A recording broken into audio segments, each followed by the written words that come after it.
ada yang mu'alaf kita itu dulu datang beliau bersyahadat, menangis waktu itu karena orang tuanya dia belum pamit orang tua. Terus saya ajarin hari itu langsung juga Al-Fatihah. Ya sudah kan ingatannya, daya ingatnya cerdas toh. Ya ini malah biasa. Saya ajarin Al-Fatihah langsung hari itu bisa cepet dia. Terus habis itu saya kasih PR nanti pulang belajar satu saja surat pendek. Surat pendek seperti Qul huwallahu ahad gitu. Saya kasih PR itu. Nah kok ketika hari berikutnya, next hari kedua datang ke saya, itu datang beliau bukan hanya bawa surat pendek, tetapi dia sudah bisa rukuk, sujud bacaannya. Nah, terus tinggal tahiyat. Hari ketiga dia tahiyat, sudah selesai, sertifikat kami berikan 3 hari ya. Oke, coba 3 hari.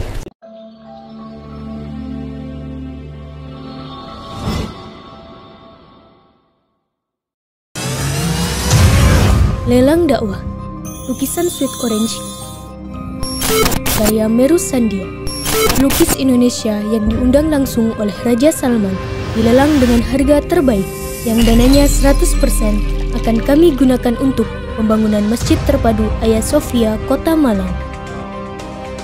Lukisan Sweet Orange ini dilelang dengan harga 19 juta saja untuk muslimin yang lebih dahulu menghubungi kami. Dan berdirilah benteng yang sederhana awal untuk mengabarkan kebenaran rahmatan lil alamin.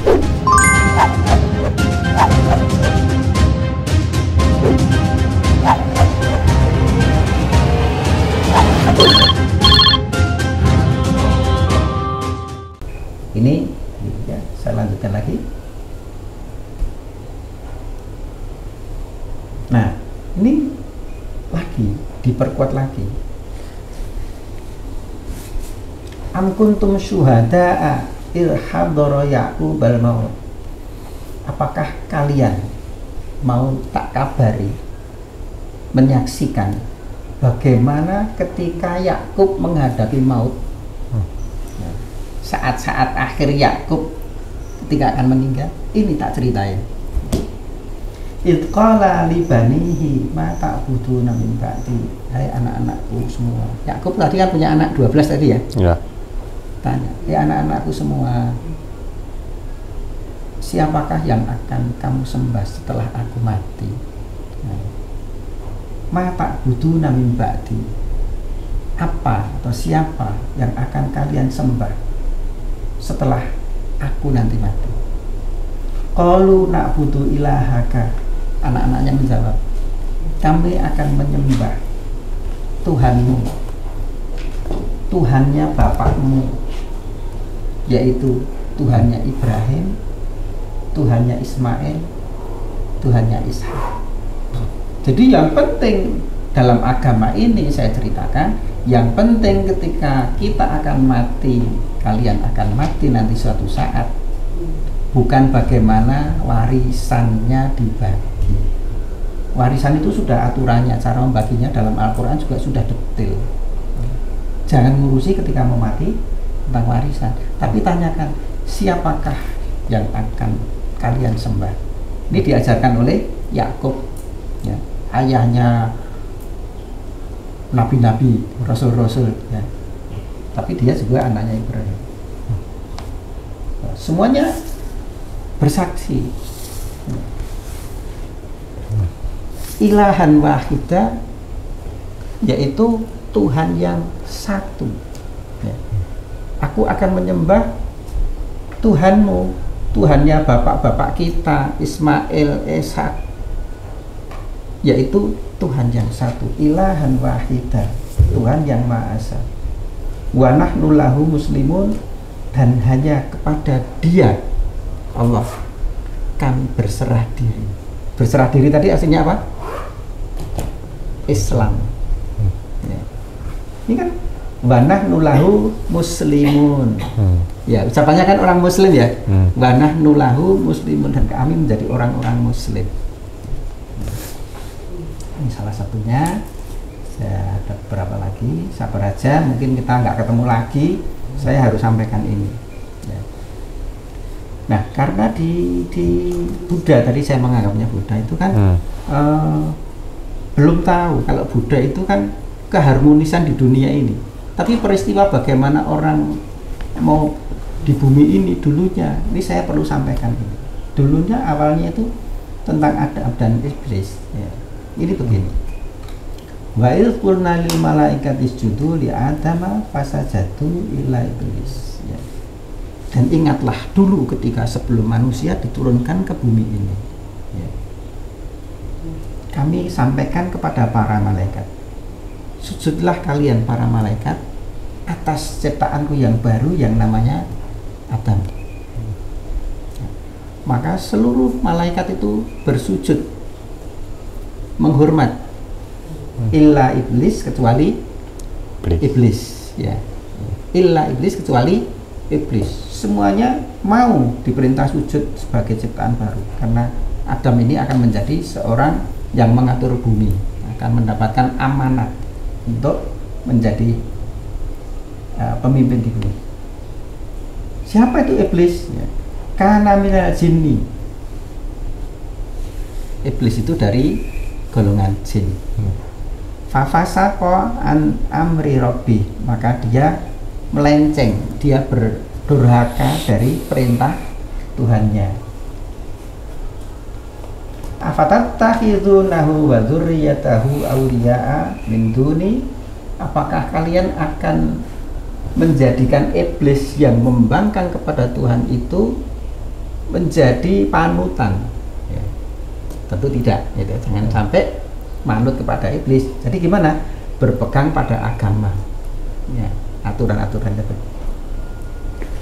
Wahum lakum atu, dan jadikanlah iblis itu adalah musuhmu ya. Bisalil zolimina badalan, maka kalau ada orang-orang zalim yang menjadikan iblis itu sebagai panutan, mengikuti hawa nafsu, melakukan kejahatan-kejahatan, maka itu orang yang buruk, nah, mengambil pimpinan, mengambil iblis sebagai pengganti Allah, pengganti Allah. Nah, ini sejarahnya begini. Nah, ini saya lewati aja. Ini kan tentang bagaimana larangan tidak boleh memakan buah tertentu itu ya. Kalau cerahkan nanti panjang. Ini ayatnya seperti ini ya. Tapi saya mau nyampaikan ini, caranya iblis menggoda itu tidak langsung untuk melakukan kejahatan yang nyata. Dia menjanjikan itu ya di bawah ini. Hal adulluka ala sajaratin sajaratil khudil wa mulkin la yabala. Jadi dijanjikan sesuatu yang dia nanti bikin kamu abadi di surga, tapi disuruh makan. Nah, ternyata begitu dia makan malah diusir ya, ini singkat aja. Ini juga, nah, ini lanjutannya tadi. Lalu keduanya makan, kemudian karena dia berdosa, kemudian dia diturunkan ke bumi. Tapi yang saya mau saya ingatkan di sini, bahwa dalam Islam itu tidak menjatuhkan kesalahan itu kepada Hawa, kepada Eva, tidak ya. Ini ya, setelah dia tidak nurut kepada Tuhan, kemudian dia makan, tsumma jtabahu rabbuhu fataba alaihi wahada.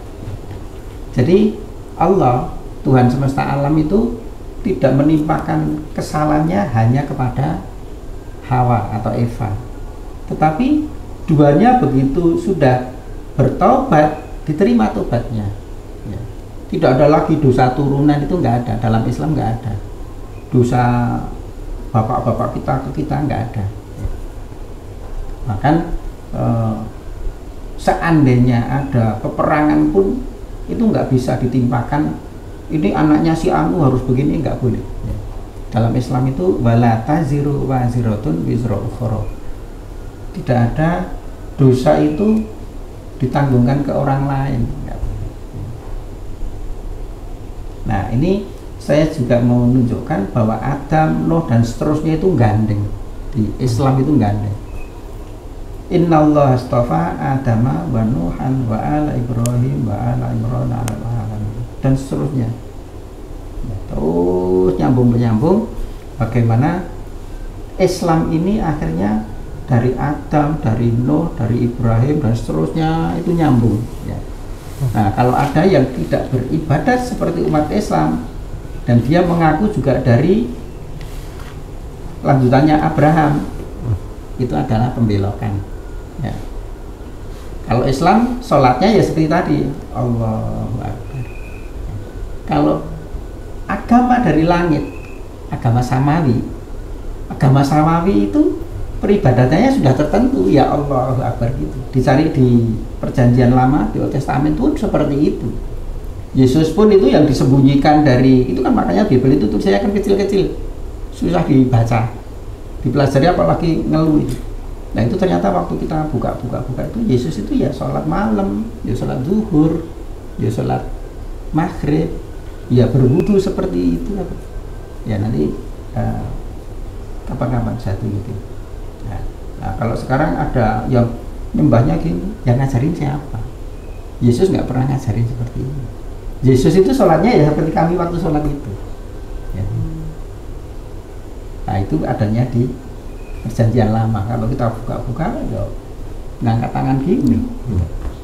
Nah, jadi saya mau menunjukkan kepada Mas Edwin, ini bahwa Anda sudah masuk pada agama yang benar. Agama yang cara peribadannya terus nyambung ke bapak para nabi Abraham, termasuk di sini. Ya saya katakan ini kenapa ini saya sebutkan sesungguhnya Allah telah memilih Adam, Nuh, Ibrahim dan seterusnya. Ya ini nyambung sampai ke kita. Baik, kemudian nah karena Buddha itu daya karsa cipta manusia, maka ada keterbatasan tentang surga. Ya, karena surga itu kejadian setelah mati, dan yang tahu benar-benar surga adalah Allah, sang pencipta alam, sang pencipta surga juga. Ya. Nah, makanya ketika di sini ada luas surganya seperti ini luas surga Kristen, sempat saya baca. Kota itu bentuknya 4 persegi, panjangnya sama dengan lebarnya, dan dia mengukur kota itu dengan tongkat itu, kotanya diukur pakai tongkat. 12.000 stadia, saya nggak ngerti satuan stadia itu kayak apa. Panjangnya dan lebarnya dan tingginya sama, jadi kayak kubus. Nah ini yang berikutnya lagi, yang 2117, lalu ia mengukur temboknya 144 hasta. Waktu itu kayaknya gede, tapi ya itu saya hanya melihat dari ini. Lalu kalau informasi dari Islam, dari yang menciptakan surga, dari Allah Subhanahu wa Ta'ala, sebesar apa sih surga itu? Nah ini kalau agama samawi menyebutkan surganya itu benar gitu. Karena agama samawi dari Allah melalui Roh Kudus, maka yang disebutkan itu adalah seperti ini. Nah, luasnya surganya orang Islam itu kurang lebihnya seperti ini. Wasari'u ila magfiratin mir rabbikum wa jannatin 'arduhas samawati wal ardh wa ittadil muttaqin alladzina yunfiquna fis sarra'i wad dharra'i wal kadhiminal ghaidha wal 'afina 'anil nas.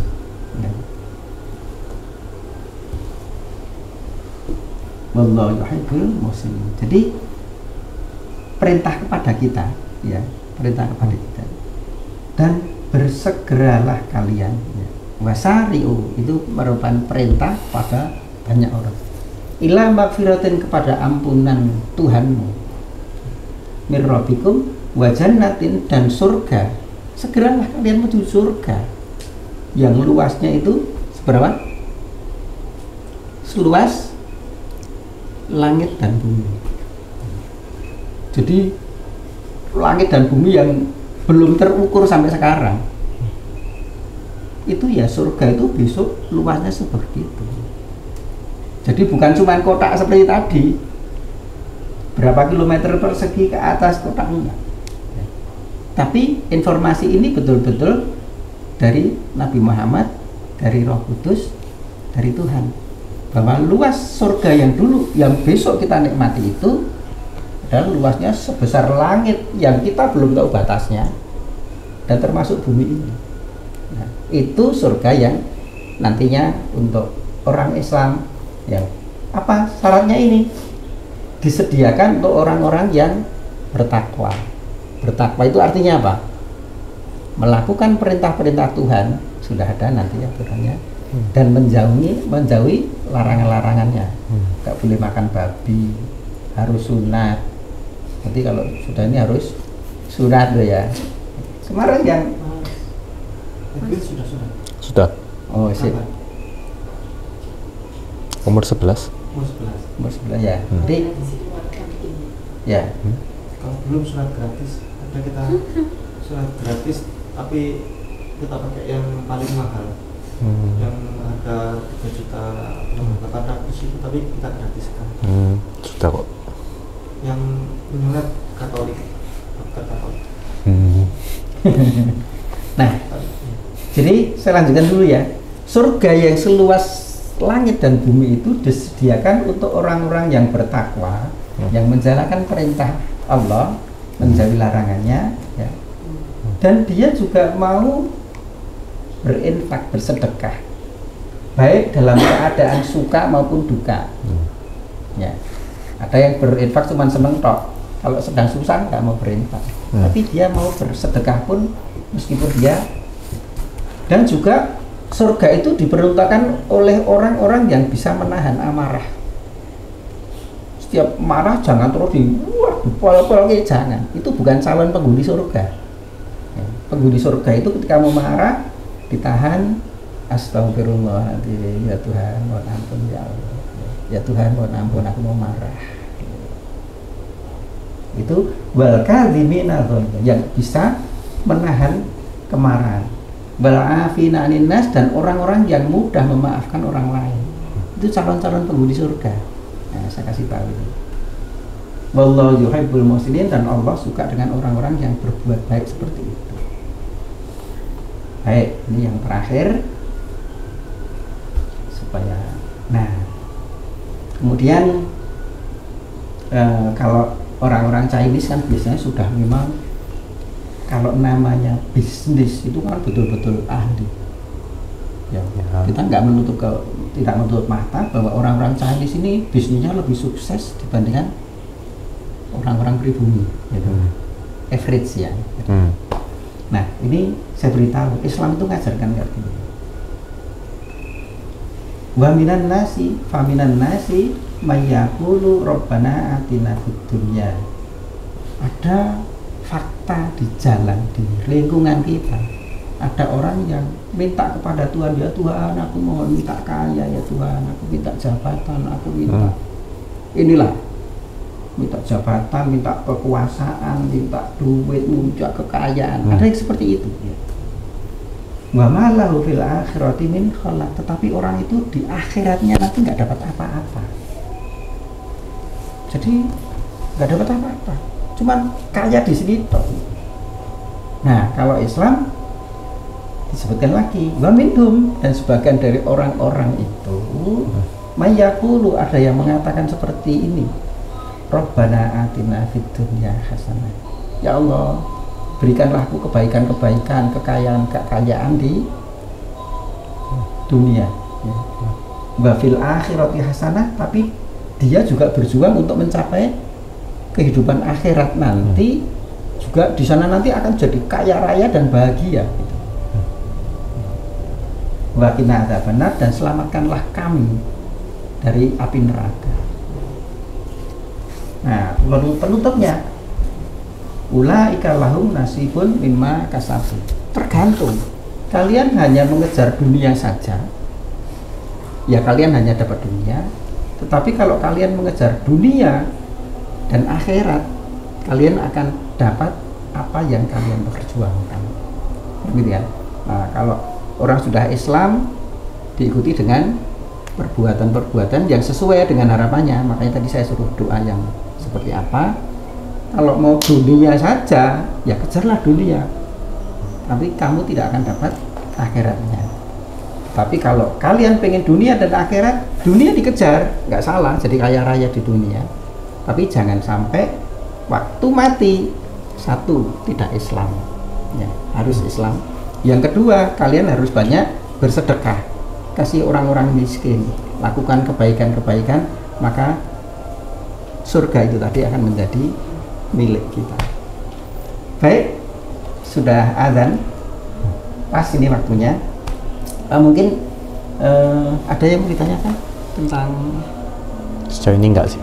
saat ini belum? Ada yang mau ditanyakan? Oke. Iya, nah, kita kasih apresiasi bagaimana Pak Henry ya? Iya. Pak Henry, boleh mic-nya diserahkan. Oke, Ko Henry sama ini siapa? Shirley benar ya? Iya. Kami apresiasi kesediaan Anda berdua untuk mengantar Ko Edwin syahadat. Apa yang menyebabkan Ko Henry sama si Shirley kok mau? Apa nggak takut tadi mau berangkat itu? Wah, di sana nanti kayak apa ya? Gitu coba. Ya. Jadi kesini untuk jadi saksi dan dokumentasi untuk keluarga. Sama tadi kesini nggak ada pikiran aneh-aneh sih. Nggak takut sih tuh. Benar-benar Islam nanti diapakan itu nggak pikir. Nggak. Apa yang mendasari kok nggak pikirannya aneh? Apa ya tadi? Ya kalau menurut saya sih semua agama itu pasti baik ya. Gak ada agama itu yang nyesat, yang ngajar yang jelek-jelek gitu enggak. Jadi ya menurut saya cuma cara penyampaiannya aja yang berbeda-beda, tapi intinya sama ya, sama-sama berbuat baik. Ya tergantung hatinya cocok di mana kan, cocok-cocokan juga. Ayo kalau Henry apa? Kurang lebih sama. Kurang lebih sama. Terus tadi sempat ada sedikit ceramah dari saya, informasi sharing tadi ya, sharing tadi. Sudah pernah dapat info-info kayak gitu tadi enggak? Enggak. Belum. Jadi ini tadi sesuatu yang baru yang kami sampaikan sebenarnya untuk Ko Edwin sebagai orang Muslim baru, sebagai bekal, jangan sampai kurang informasi dari kami. Tapi tadi ternyata dapat juga ya. Apa yang sempat teringat tadi yang saya sampaikan tadi, mungkin berapa menit tadi ya? Ya 20 menit mungkin tadi ya. Apa yang nyantol tadi masih teringat dari sedikit tadi? Ganti.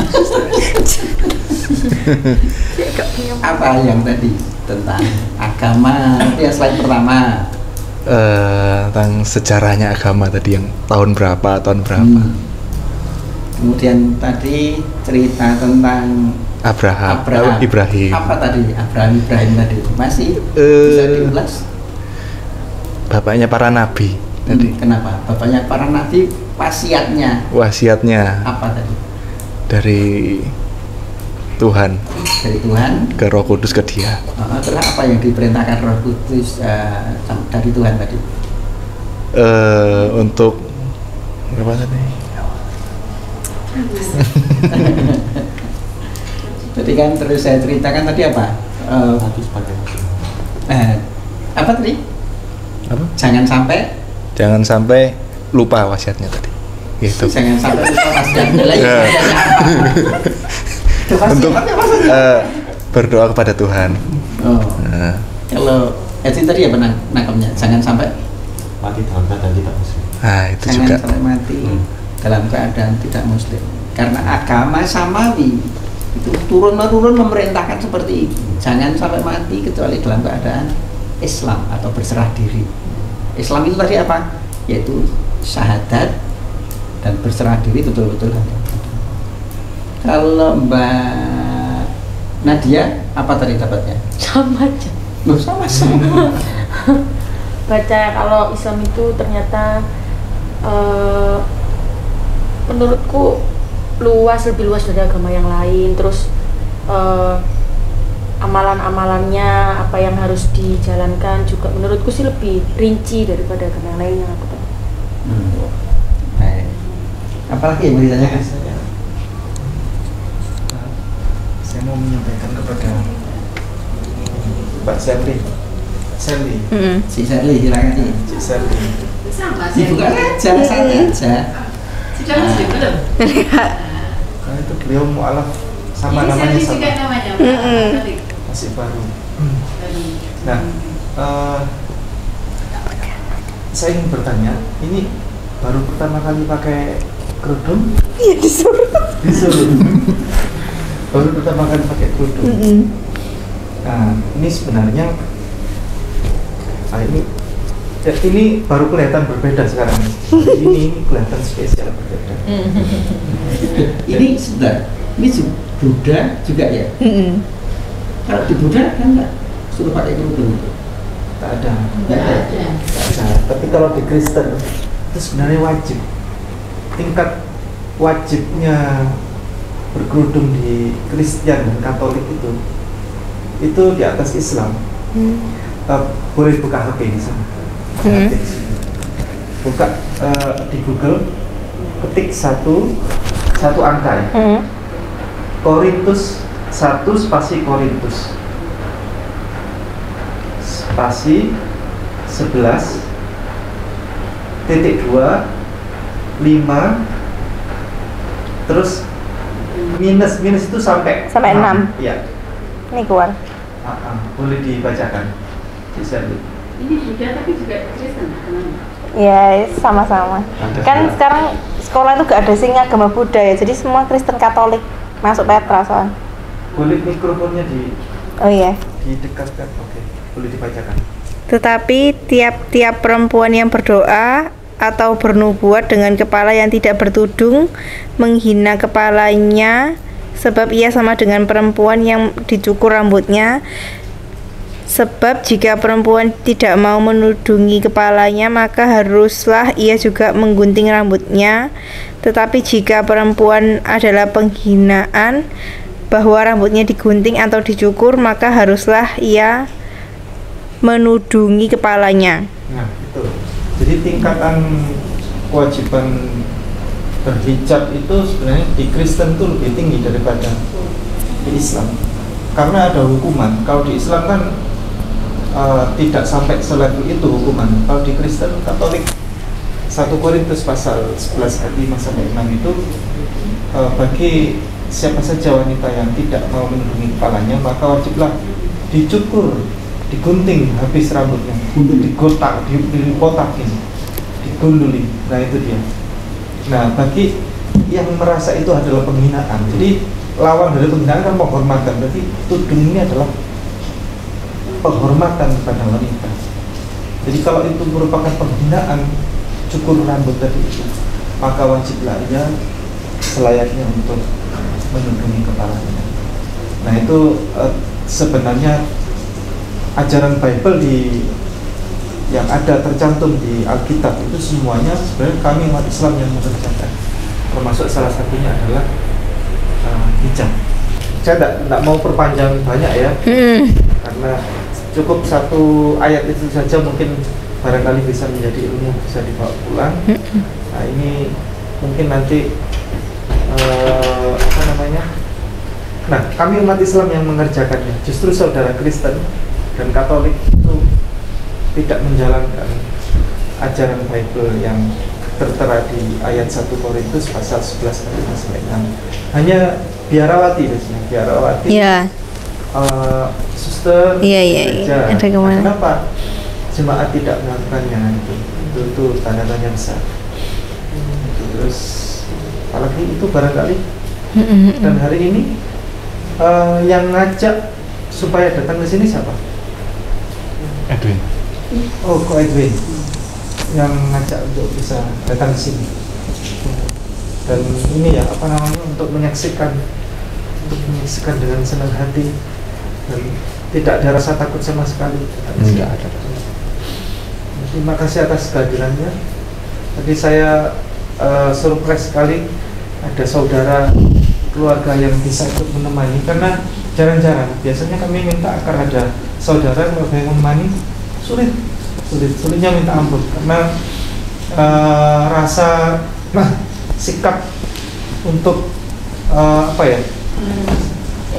legowo itu kurang, karena ada keluarganya yang masuk Islam itu berat ya, perlu disadari memang sangat memahami, karena itu mungkin adalah bagian dari keputusan yang sangat berat sekali, itu membuat sakit keluarga. Nah, ini tidak ada rasa sakit sama sekali, nggak ada rasa. Orang tuanya Pak Edwin tahu kalau mau masuk Islam? Tahu. Nggak pengen nganter? Sudah sepuh. Sudah tua? Sama 70. Nanti Ko Edwin, ini sertifikat pensyahadatan, nanti bisa digunakan untuk ke kantor catatan sipil. Nah, ada biaya menebusnya mahal, tapi tidak dibayar dengan uang, dibayar dengan bacaan sholat. Bacaan sholat itu mudah, karena Ko Edwin daya ingatnya cerdas ya. Insya Allah cepat sekali, hanya butuh Al-Fatihah. Dan gini Ko Edwin, syaratnya hanya satu tadi itu, nggak ada syarat lain untuk ambil sertifikat sebagaimana yang tercantum di Bible. Jadi tata cara ibadah itu sebenarnya sudah tercantum rapi di Bible. Nah, Ko Edwin nanti tinggal menerapkan apa yang sesuai dengan di Bible. Buka Nehemia pasal 8 ayat 6. Nehemia pasal 8 ayat 6. Google ya. Nehemia pasal 8 ya. Nehemia spasi 8. Nehemia 8 tanda bagi tanda bagi 6 atau titik 26. Nehemia. Ya, Nehemia Ya. spasi 8. Ya, pasal 86. 8 ayat 6. Esra berkata. Bisa ditambahkan gitu? Ya, sih. Nah, dicepatkan aja. Begini aja.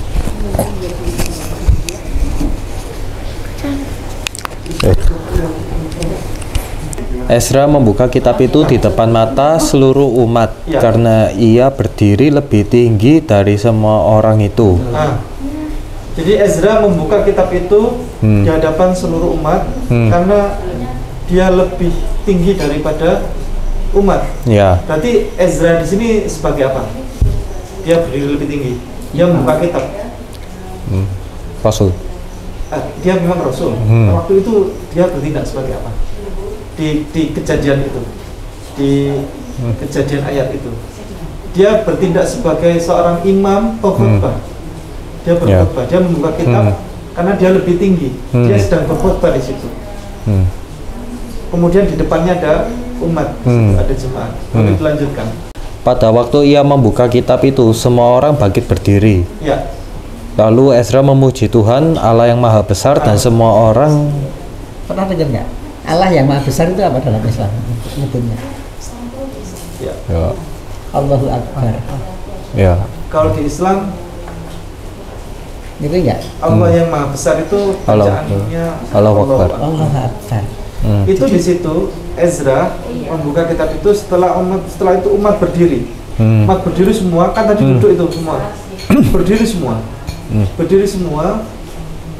Kalau di Islam itu ada namanya iqamat atau qomat sebelum ayo qamatis shalah Allahu Akbar la ilaha illallah, mengajak orang semua untuk sholat.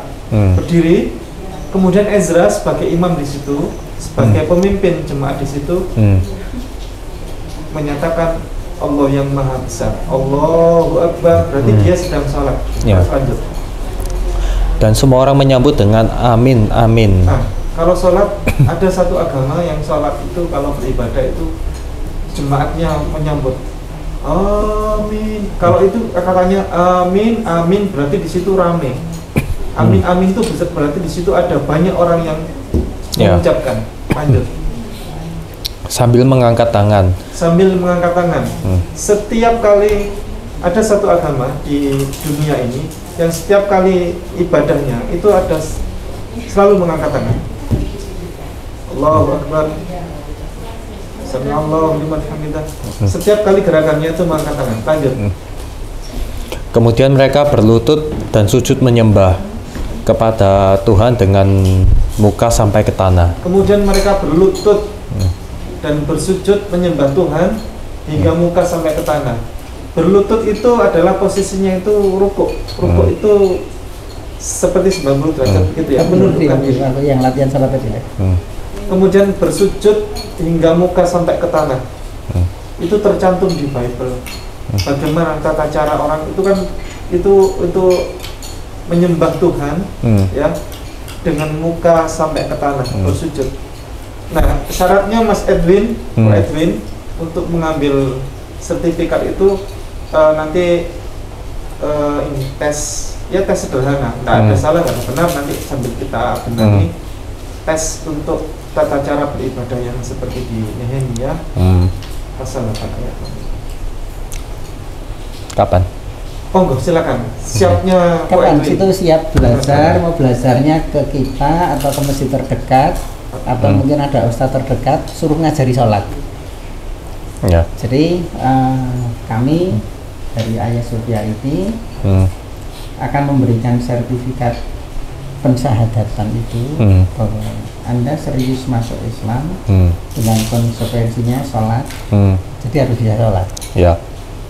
Nanti mau seminggu selesai ya sertifikat itu kita selesaikan, seminggu kita kasihkan. Dan itu nggak sulit. Ada yang mu'alaf kita itu dulu datang beliau bersyahadat, menangis waktu itu karena orang tuanya dia belum pamit orang tua. Terus saya ajarin hari itu langsung juga Al-Fatihah. Ya sudah kan ingatannya cerdas toh. Ya ini malah biasa. Saya ajarin Al-Fatihah langsung hari itu bisa cepet dia.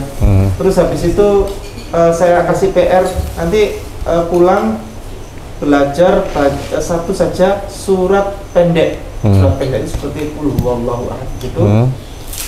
Saya kasih PR itu. Nah kok ketika hari berikutnya, next hari kedua datang ke saya, itu datang beliau bukan hanya bawa surat pendek, tetapi dia sudah bisa rukuk, sujud bacaannya. Nah, terus tinggal tahiyat. Hari ketiga dia tahiyat, sudah selesai, sertifikat kami berikan 3 hari ya. Oke, coba 3 hari. Siap. Mantap. Tantangannya ini orang cerdas ya. Baik, demikian para pemirsa prosesi pensyahadatan Ko Edwin Sebastian pada malam hari ini.